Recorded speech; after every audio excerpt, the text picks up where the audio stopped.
Hello, thanks for joining us tonight. Good evening. Here's the headlines in the Northwest. A sustained campaign of online abuse that was not mere commentary, but targeted, extreme and deliberately harmful. Joey Barton called out by a judge for his racially charged and sexist social media posts, but the former footballer escapes jail. The widow of a man who was killed by a falling tree branch takes her call for tighter safety laws to Westminster. Mo Salah was in training today after saying he's been thrown under the bus. But will it be long before he's out of the club? We'll have the latest. Gin! We catch up with Angry Ginge, the streamer from Salford who's been crowned ITV's King of the Jungle. And as Storm Bram approaches, I'll let you know about the latest weather warnings as our weather turns wet and windy once again.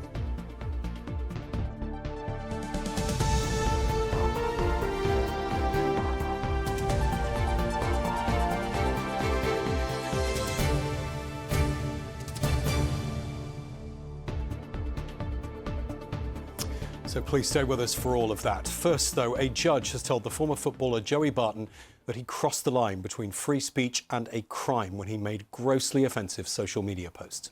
The former Manchester City footballer was given a 6-month term, suspended for 18 months over posts he made last year on X, aimed at broadcaster Jeremy Vine and football pundits Lucy Ward and Eni Aluko. Barton referred to the women as the Fred and Rose West of football commentary. Judge Andrew Maneri said the abuse was targeted, extreme and deliberately harmful. Tim Scott has more. Guilty of sending grossly offensive social media posts, Joey Barton was sentenced at Liverpool Crown Court today. The 6 posts he was convicted for were published on X last year. The targets of Barton's posts were the football pundits Eni Aluko and Lucy Ward and the broadcaster Jeremy Vine.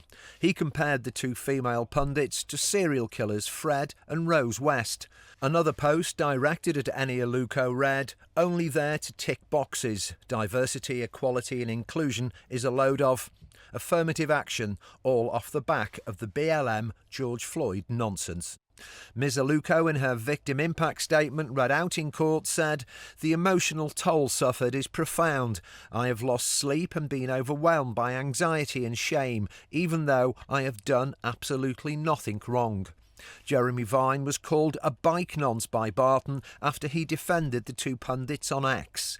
One post directed at the broadcaster read, "Have you been on Epstein Island? Might as well own up now, because I'd phone the police if I saw you near a primary school on your bike." Mr Vine gave his reaction after Barton was sentenced today. This all started when I saw Barton abusing 2 female football commentators on X, and I just thought I had to take a stand. And then he started abusing me, and I think to myself, do I just let this carry on, or do I now have to fight back? And now he's got a suspended sentence. So he should have learned his lesson, but I don't think he will have.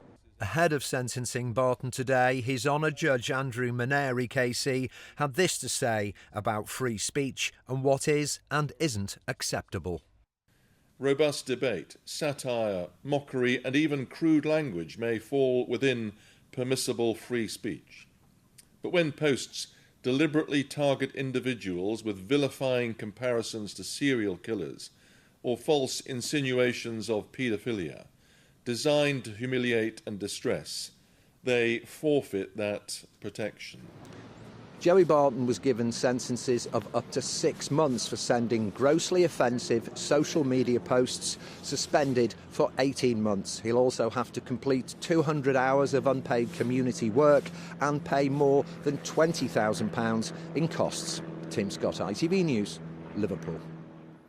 2 other stories making the headlines tonight, and a man's been arrested after an elderly woman was hit by a car in North Liverpool on Friday. Margaret Perry, who was 81, suffered serious injuries on Longmoor Lane and later died in hospital. A 69-year-old man from Fazakerley has been arrested on suspicion of causing death by dangerous driving and failing to stop. Police are continuing to appeal for witnesses. Two men from Bury have been jailed for committing a series of sexual offences against 5 teenage girls more than 25 years ago. Mansour Hussain was jailed for 30 years after being found guilty of 13 sexual offences, including 7 counts of rape. Imtiaz Ali received 28 years in jail for 11 sexual offences, 5 of which were rape. The men groomed their victims by offering them alcohol, drugs, money and subjecting them to repeated abuse back in the 1990s. Well, next tonight, the campaign by Fiona Hall from Cheshire, who wants to make tree maintenance mandatory in public areas. Yeah, it's after Fiona's husband Chris died while out walking his dog at the Cars Park in Wilmslow in August 2020. Well, today she took that campaign to Westminster and met the Environment Minister to discuss Chris's law. And we can speak to Fiona in London now. Thank you so much for joining us. Just for everyone watching tonight, just remind us, what would Chris's law involve? So there's no legislation in place for councils across the UK to have a tree strategy and also tree inspections. So at the moment it's all open to interpretation. Then Chris's law would mandate that. And how much support have you had, Fiona, for the idea? Oh, well, I launched it sort of 8 to 9 weeks ago when we're nearly at 36,000 public signatures, and the media as well have been incredible. All platforms have just been super supportive, and it's much needed. What I'm finding is that nobody can believe that there is no law in place to mandate this already. So trying to persuade the government to do just that. How did this meeting go today? Well, no law, bringing a new law takes time, fully aware of that, but Mary Cray and her team were incredibly supportive, as was Estimate of A bringing it to this meeting and giving us this opportunity. So, yeah, we've come out with 3 sort of key things to start the process, if you like. The first thing that's going to happen is that Mary's team are going to write to all the councils in the UK to ask them what they're following as part of the National Tree Strategy Group, and if so, what they're doing as part of those guidelines. The second thing is that they're going to launch a new government tree action plan in 2026, which has already been implemented, it's already being written. And that will include some clearer guidelines around tree maintenance. And the third thing is that the grants that councils will be allowed to have will be tied to tree strategies and tree inspections. So they'll have to prove that they're doing those to get the grant. Yeah, so it sounds like action is coming, Fiona. What would it mean to you to get these changes in Chris's name? Oh, it'd just be immense. You know, it's not easy. It takes a lot of time. I'm aware of that. But other people have already been killed by decayed trees that haven't been checked by councils across the UK. And I don't want any other family and the families that have already seen to go through what we're going through and the other families are going through. So it would just be, in Chris's legacy, an amazing achievement, but also for safety in public spaces. Yeah, and Fiona, we wish you all the very best with your campaign. Thanks so much for your time tonight. Thanks we really for having appreciate me. it. Thank you. You're watching Granada Report, still to come on tonight's programme. You guys are the real kings and queens. I appreciate every single one of yous. Up Manchester! Another year, another king of the jungle. Salford's Angry Ginge ensures the I'm a Celebrity crown is coming back to Greater Manchester. And we've got weather warnings for rain and for wind as Storm Bram moves in from the Met Office, also across the Isle of Man. I'll let you know what we can expect. Coming up on the ITV News, President Zelensky and top European leaders gather. Very keen there. Coming up on the ITV News, President Zelensky and top European leaders gather in Downing Street to discuss the latest Ukraine peace plan. Storm Bram is set to batter Britain, bringing strong winds and heavy rain. And the Queen meets the stars of the hit show Rivals and the family of the late Julie Cooper, who inspired the series. Do join me for those stories and more at 6:30.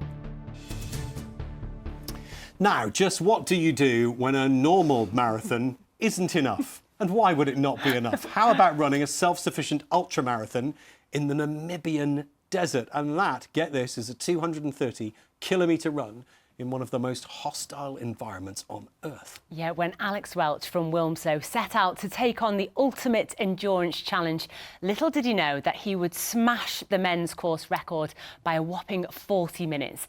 I caught up with him in the studio on his return to the UK.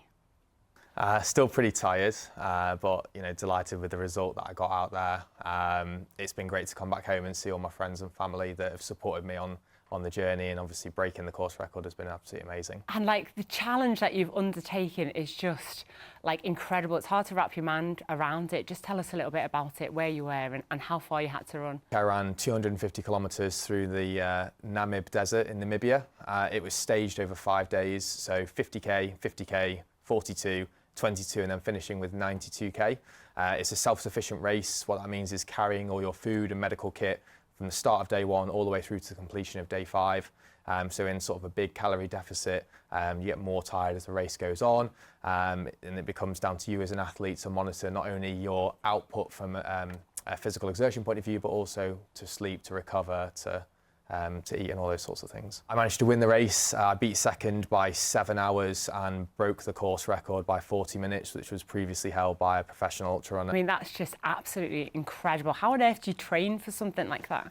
Well, actually, training for this race I suffered with. So I've done a number of races this year, and I went into the race injured, but in advance of going out there, my mileage was a lot less than I thought it was going to be. I spent a lot more time in the gym doing strength and conditioning, and spent a lot of time with the guys in total fitness in the sauna, sort of building up that heat resilience. It reached 53 degrees, was it? Yeah. And just tell us a little bit about some of the animals that you saw when you were out there, some of the local wildlife. On day 4, I opened up my tent at 6 in the morning, and the race director called me over, and 10 metres from where the tents were was a herd of 20 desert adapted elephants, which was absolutely fantastic to see.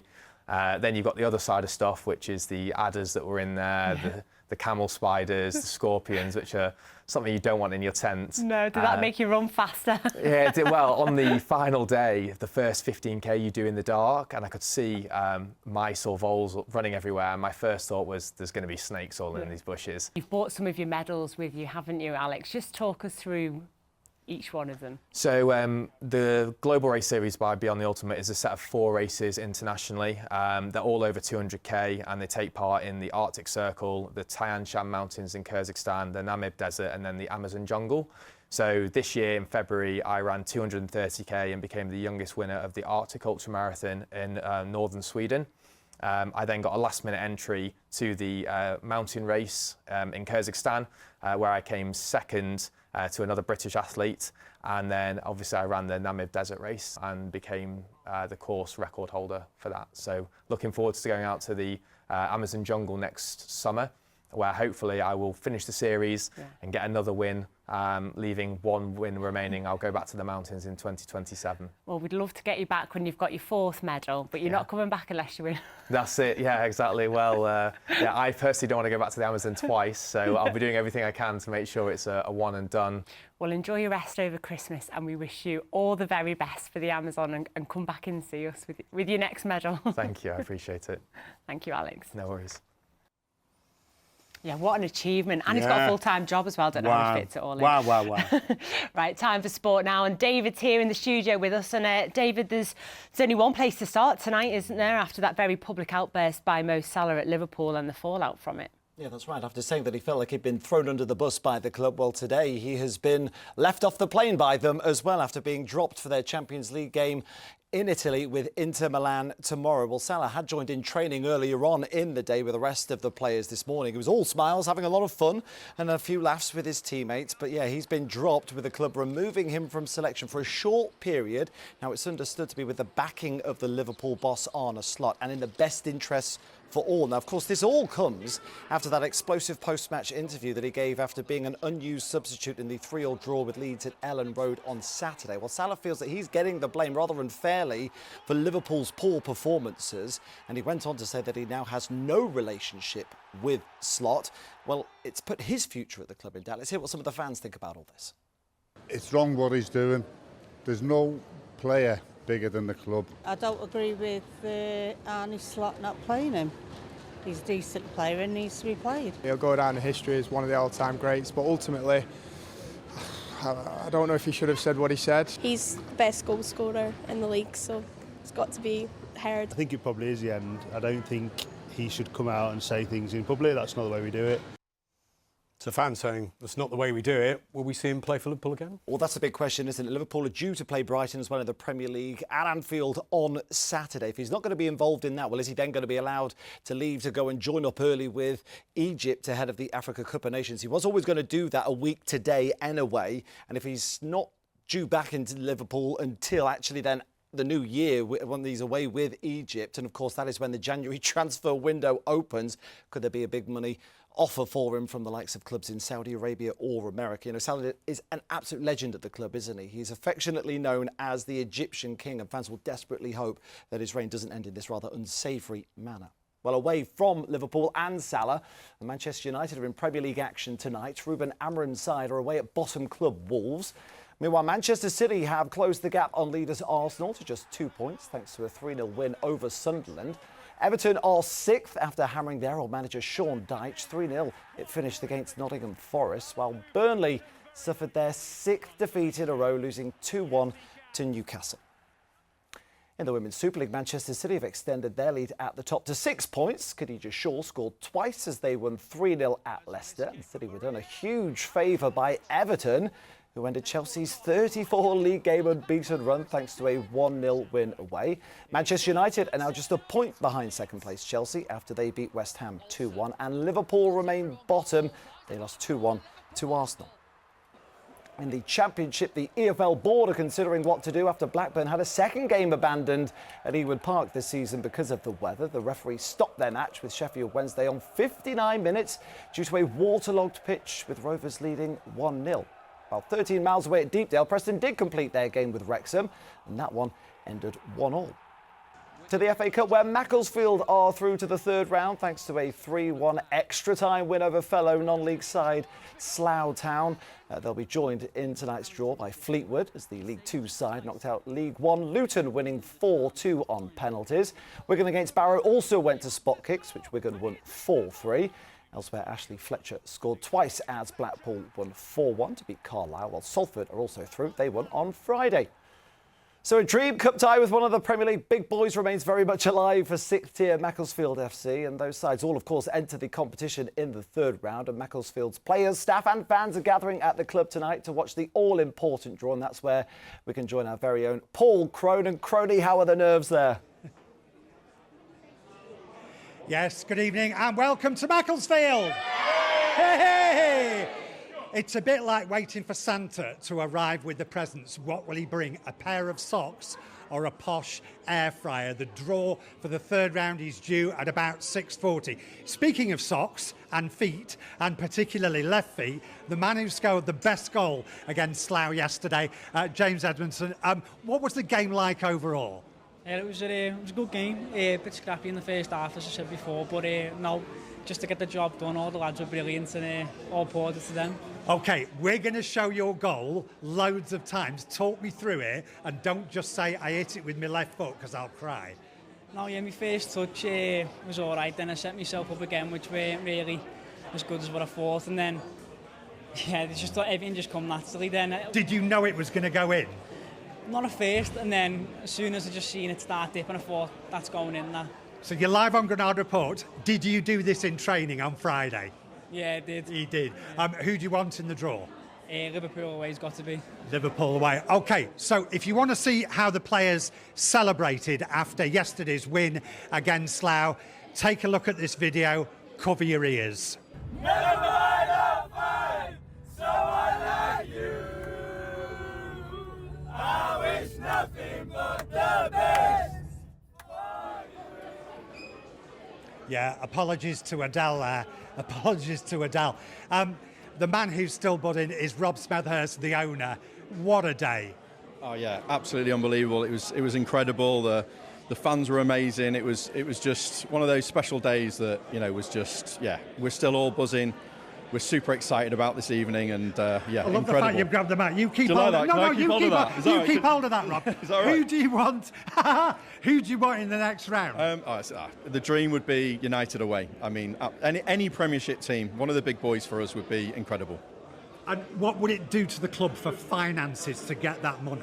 Oh, massive. I mean, you know, it could look after us for the next 3 years. I mean, it's, you know, the money that we could generate could be anywhere up to £1 million. It's like a lottery ticket tonight. So super excited, and yeah, it's going to be a special evening.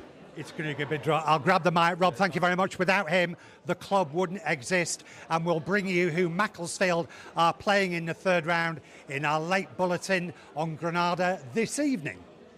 Oh, Crony, thank you so much for that. That was fantastic. I thought Rob was going to burst into I thought Adele it as was a well song with the coming. microphone. Fabulous. Karaoke. His own version of Adele. Love it. Very disappointed. All right, David, thank you. And from Sporty Ginge to Happy Ginge to Angry Ginge, and tonight to another North West victory on ITV's Ultimate Challenge Show. I'm a celebrity, get me out of here. And Gray. Yeah, if you're not a football fan, it's possible that before this series of I'm a Celeb began, you'd never heard of Angry Ginge, a social media star from Salford who was crowned King of the Jungle last night. Well, the streamer, whose real name is Morgan Birtwistle, charmed millions and won a huge 65% of the public vote. Loads of those came from my kids. He now joins a long list of winners from the North West, taking the crown from last year's champion, Bolton's very own Danny Jones. The series, in its 25th year, featured the North West a lot this year, thanks to Ginge, Manchester rapper H, who came fourth, and let's not forget Emmerdale actress Lisa Riley, who hails from Bury and came fifth. Well, our entertainment correspondent Caroline Whitmore set her alarm very early this morning to catch up with the newly crowned Ginge, fresh from his victory in Australia. And the new King of the Jungle is Ginge!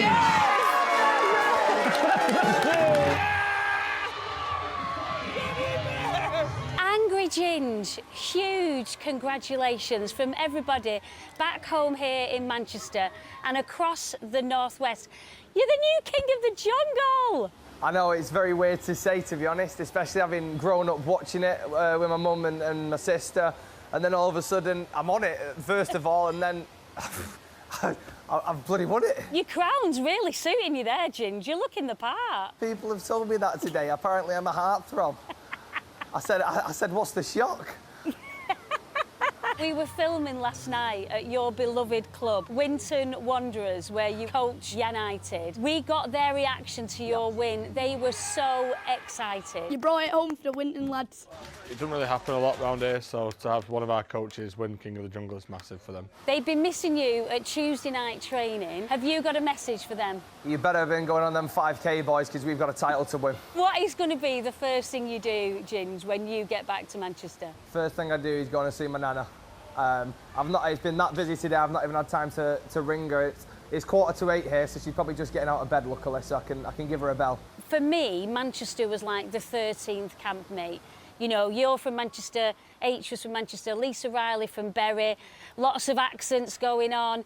Did that make you feel more at home in the jungle? Yeah, 100%. Having H there, who I know anyway, and then obviously we slept next to each other pretty much every night. And then Lisa as well, first time meeting her, but she is honestly amazing. Without her, and Ruby as well, it would have been a lot difficult, and it was very hard with them. We saw your beloved Manchester United scarf in the jungle. I can't say I'm happy, but we're in a transition. I absolutely love and adore the club, love the manager, love the players. So, it's about being patient, and we've got Wolves at 7 a.m. over here, so I'll be up at 6:30 making sure I watch that.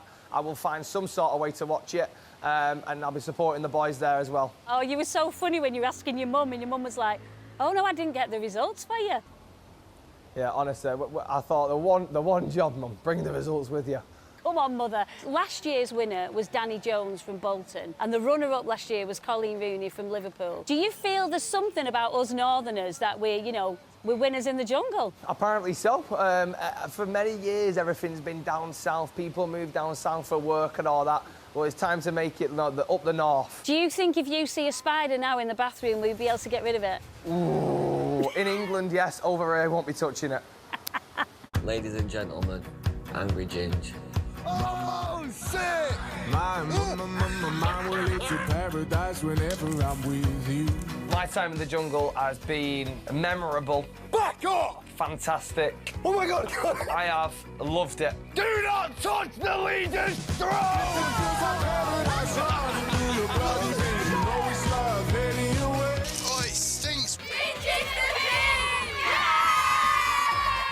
Everybody who voted for me, everybody in Manchester, I love you all. Honestly, I could not have been here without you. You guys are the real kings and queens. I appreciate every single one of yous. Up Manchester! I love that. He's going to see his Nana too. That's great. I hope he scored his Nana Ginger. Yeah. She needs to hear from him. Let's get the weather now. Here's Nick. Mum, wet wipes, toilet or bin? Bin. Why? United Utilities sponsors ITV Granada weather. Hello, we've already had some heavy downpours move in this afternoon. It's about to turn wetter and windier more widely. Of course, it's all down to this latest named storm, Storm Bram, moving up the western side of the British Isles, bringing yet more heavy rain and strong winds. They won't be easing, I think, until we get into Wednesday morning. So certainly that possibility of seeing some disruption as a result. Met Office warnings for us, a yellow warning for rain across northern parts of the region, 20 to 40 millimetres. We're all going to see the heavy rain, and a wider wind warning here, maybe seeing some coastal gusts up 60, maybe 70 miles an hour, again with that risk of disruption. There are higher level warnings for the Isle of Man, a red warning for coastal overtopping and severe gales, particularly coinciding with a high tide tomorrow afternoon, and an amber warning for the rain. Surface water flooding is possible. So do keep across all the weather warnings, all of any flood warnings that are issued as a result. Now, still 1 or 2 showers going into the evening, but this is the more persistent heavy rain that moves up from the south. Thoroughly wet to start the day tomorrow. The wind will be strengthening as well. For what it's worth, it will be a mild start to the day, but a miserable morning rush hour tomorrow. I think the persistent rain will begin to push away northwards, but further pulses of at times heavy and showery rain, accompanied by those stronger winds as well, gales or severe gales.